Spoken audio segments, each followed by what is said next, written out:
But with Game Home already dropping out, they're going towards Mini Zaki. It looked as though maybe Yasnaya might be the place. Maybe towards Rozhok, we're going to see a bit of action, but nothing too much. Teams are just going to have to... I know what, like, we're maybe getting used to seeing. I'm not necessarily surprised it was him of the team, but the fact that he's there at all just shows how much damage he did in the crash onto Fury, because he was left as a solo and died relatively soon after, which we might be expecting to see from Momonjii. The flashbang through the window, but he does have the pumpy, and he absolutely pumps Clories as he tries to make his way up the stairs. Oh, he tries to follow it up in the second, which he does. Momonjii, oh no! He takes down Godyu, but 3007 is there for the trade. Alec tries to push in. He lands the headshot, but no kills being found now. Colony, well, they got a tough decision to make. They've got 2 players remaining who could very well push in, and it looks like that's exactly what they're going to try and do. But Game Home, they've already managed to get the revives off. 4 players strong. Killer has been spotted, broken the line of sight, mutant in hand. This is an interesting fight to be taken. Frag grenade out from the side. Tries to land it onto Killer, but it's not to be, as Kalbs going to be playing point inside of the building. AK to work with. It's dangerous up close, but there's no frag grenades. Even more dangerous, though, has to be Evil Patrick from range, taking the shots. 3007 gets the knock. Killer falls. It's Kalbs as the final player left, but not for long. Disgusting cleans it up, and Game Home, the crash works out. 4 kills and no casualties. Very, very close. That pump action really put in some work. I don't know if he would have had time to whip out that grenade and just pull the pin and drop it as a bit of a martyrdom attempt, but really had nothing else that he could do in that situation. You can't ask for too much more than those 2 knocks, but that was the problem with that flight path. They only had the 1 vehicle to work with, and the rest of the team weren't able to get there in time, didn't have the lethals, and by the time they got there, the revives had already come through. ArkAngel Predator on the off angle. Unfortunate to not be able to steal away the flush before the final kill came through, but Game Home will absolutely be loving it. And they are playing this position. The question is, can they get the kills or another chicken dinner if they're able to stretch to it? It's so early on to be talking about can they get the win, but we still have to in this format, as now 6 stacks will be getting taken out. Pretty easy kill there for Unicorn Phoenix, denying Sharper Image. After Sharper Esports, I should say, after last time, well, it was Fury in shooting range, and it was kind of the opposite way around, as they got knocks onto, I believe it was Day Trade rotating through. So it's interesting to see the fact we get the same circles, similar things play out. Window break, but he seems to have pulled up and doing some scouting forwards for the rest of the squad.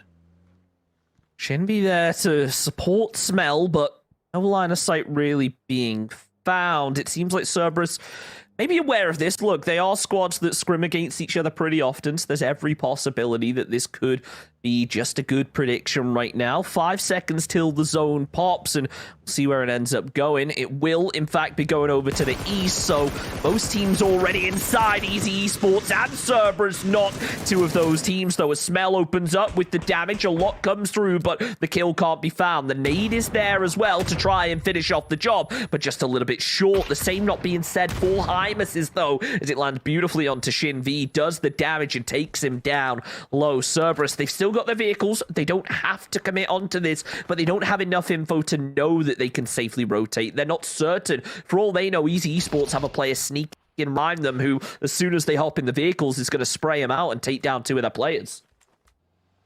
This is almost exactly why they've pulled up rather than just going for the mad send straight across once they cross the bridge, just so they know for sure that if there is somebody camping, they at least have a defensible position that they can try and work with, and kept a couple of vehicles safe, so they do still have a chance. And the spray from Easy, unfortunate maybe to not get the opening knock, but the grenades were definitely there to put the pressure on to the people who were waiting, lying in wait for Cerberus, and it's actually forced them to turn back and go over the bridge to South George and try another angle. And coming in on the opposite direction is Seiryu, who might have their chance to run face first into each other.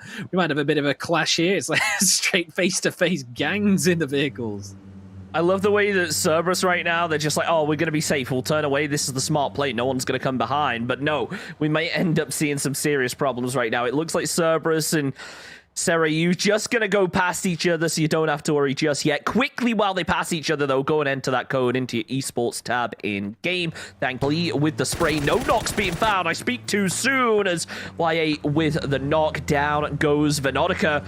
Daytrade losing one early.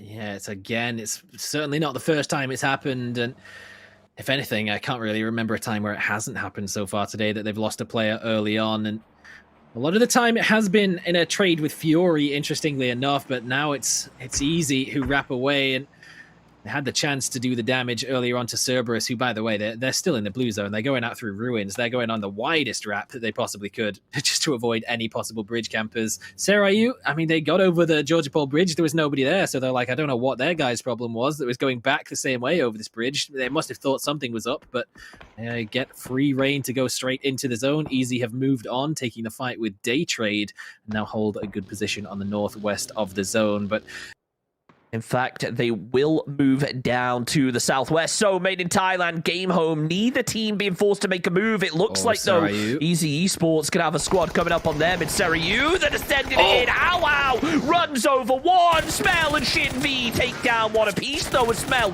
eliminates 17-0. tRycK is the final player left, hopping out the back of the moving vehicle. It's not to be. Out comes the kill. Seiryu 15th place, but the run over yet again, Saga, yet again.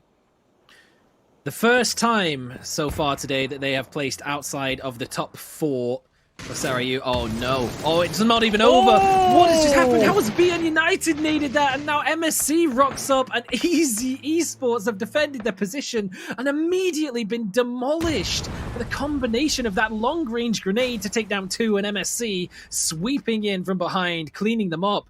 And Seiryu and Easy both go down. And it looks like Unicorn Phoenix. That's a very long-range grenade. Almost enough. A couple of bullets from Fludd would be enough to finish that knock. But can't quite find it. And that's an exploded vehicle. I think they have to go on foot.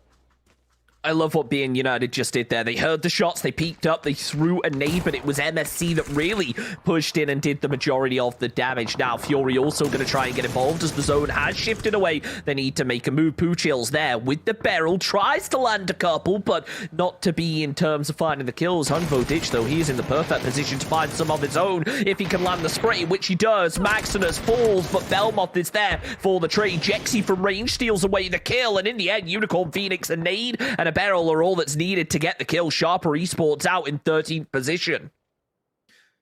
Shooting range has really not been kind to Sharper today. In fact, not really anything has been. Only 6 kills picked up. Chew, they turn their attention immediately.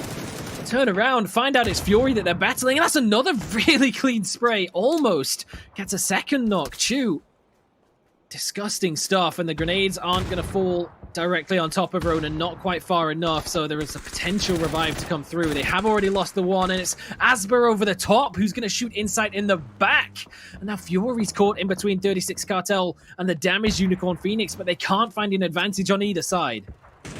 36 Cartel just sneaking up, trying to get in there without being spotted, but now they have been. Cherry and player 4 each getting a knock apiece. Fury, Ykikamucow, he's the final player left. Some os-on-os action as the zone closes in. Cow needs to find an exit, but it's easier said than done with 36 Cartel on one side, Unicorn Phoenix on the other. Cherry and player 4 each picking up a kill apiece as the players are going to be bleeding out. Everyone just trying to send it in. Chew in the vehicle, the US to be precise, as Van falls. Ykikamucow steals away the kill, but only one player inside the zone here for them as Emma Shimbori eliminated out in 12th position. Oh dear. Well, we can say there's no friendships, there's no alliances in APAC. OCE battering each other, but Cow survives long enough to actually steal away a kill and get another knock of his own. We can still continue seeing a couple of bits of the action on the map stream, which unfortunately has just now shown us the demise of Ykikamucow. There we go. He has been taken out. It's Flash to eventually get it. So Daytrade and Fury battling between themselves continues, but Unicorn Phoenix now in some serious bother of their own. He's extremely low as Chew. The Molotovs from Poochill is not quite finding the target, but with E365 behind them, surely they're not going to be making it too much further. Oh, the nade was huge. All these teams on the northern side now starting to cluster together as the zone. Sure, it shifted slightly towards them, but it's not enough just yet. YungB there with the spray. You're going to be able to take down Jekzy. Chibiritt follows suit. Simon T pushing through with the vehicle, getting aggressive, and it pays off. More sprays from range. A suspect from 36 Cartel tries to come in with the third party. Hymus falls, as does that. Blue Eagle 365 go down, but Cerberus quickly following suit. There's two teams out in just a matter of seconds. Godace from BN United sneaking in on the edge of zone as YungB up on top doing damage onto Chew. One more bullet will finish off the job. Nerds is there for it, but it's Flash that gets the kill. Unicorn Phoenix Denang out in 8th now. Saga, this is big. That is the team that outside of the teams with wins were in first position. Every other team now outside of Myth, BN, and AAA don't have a chicken dinner. But look, BN United on top form. They haven't lost a player. If they can clear out ArkAngel Predator now, this could be big, and that would put them solidly in first position. Esquilusia with the shots. Asba falls to Jacob, but it looks like player 4 surviving ever so slightly longer. 36 Cartel have done some fragging in this game, and a lot of it has come at the expense of Fury. But at the very least, they can maybe get some sort of second-hand revenge on the fact that 36 Cartel are unlikely to make it into this zone with the position of Myth. And they've turned their attention north as well. They've got YungB as well, Duckmans from long range. And now BN United, I was liking the aggressive look that we saw from them, but it might come back to bite them now as they're caught in between Daytrade and ArkAngel Predator. Giving up that spot on the western side of the zone to push the north has left them exposed from behind. sSuspekT out in the blue zone, a headshot onto Tanawat. Nicely done. It's not the first time we've seen sSuspekT fighting from the blue, but it will be the last we see of it this game. A 7th place finish for 36 Cartel, but they've got some kills to go with it this time around. That grenade might just be it. And BN United to go down. That leaves maybe a Thailand team to pick up the second win of the day, but Game Home in their current position, maybe just dead center. They might just walk away with it, but AAA, the widespread around the south, you have to think that could pay off massively. ArkAngel Predator as well, they don't really have anyone in their area of the zone. As long as they leave Mad Dog and Evil Patrick both holding that eastern side, they're looking really good. They've got themselves a plateau to work with. Godace, though, still alive, just sneaking his way in down from the north. Daytrade close off to his side, so he is pinned. As long as he stays low and doesn't get spotted, he's in it. But as soon as he does, you know the chance of him surviving drop massively. So he just lays prone. 15 seconds till the zone starts to make a move, and Jankyu from AAA. 0 kills so far between the squad. They are starting to fire out the damage. Farm it, but CJ there to return the fire.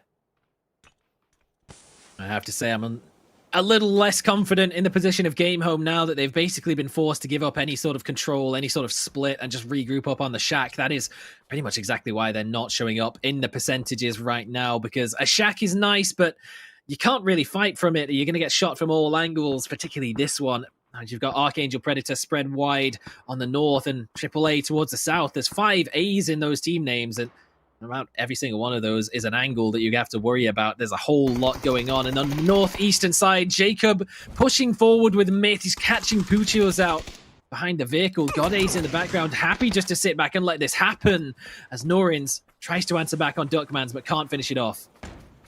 He does the damage. Can he land the nade? It's certainly close. Tanawat ends up falling as Duckman should be able to get the heal off. Tanawat flushed out. BN United also eliminated out in 6th position. Godace did fall there. More flashes coming out here from Nurns and Flash, but they need to try and group up. The zone is closing through. It's got about a minute remaining until it is completely centered. So Daytrade, they're going to hop in the vehicles, whether that's for the rotation or whether it's for the easy cover.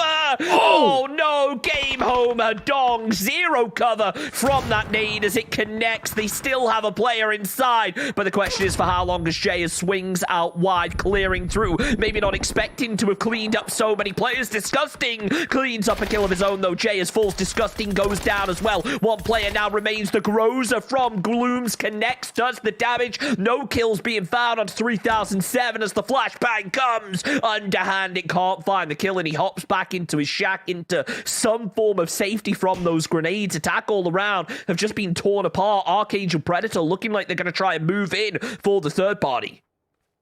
In doing so, they may have just handed the win over to ArkAngel Predator, who will gladly receive it. They've taken down a lot of Game Home, but not the full squad. 3007 still alive. They did manage to get the knock on Disgusting that came from ArkAngel Predator themselves. Gems on his way over, looking for a revive, but this is an absolute firing squad. There's surely no chance that he can survive, and he won't. So Gloom's now all alone. He's got the Grozer on the low ground, but he had much, much more than that a minute ago before this aggressive play. The double grenade was beautiful, but just the push through the smoke, they couldn't make it work. Got caught out by the off angle of Game Home, and now both down to just a solo player. ArkAngel Predator up on the high ground. Very happy to see it. Made in Thailand still continuing their battle against Day Trade for the northeastern side of the circle.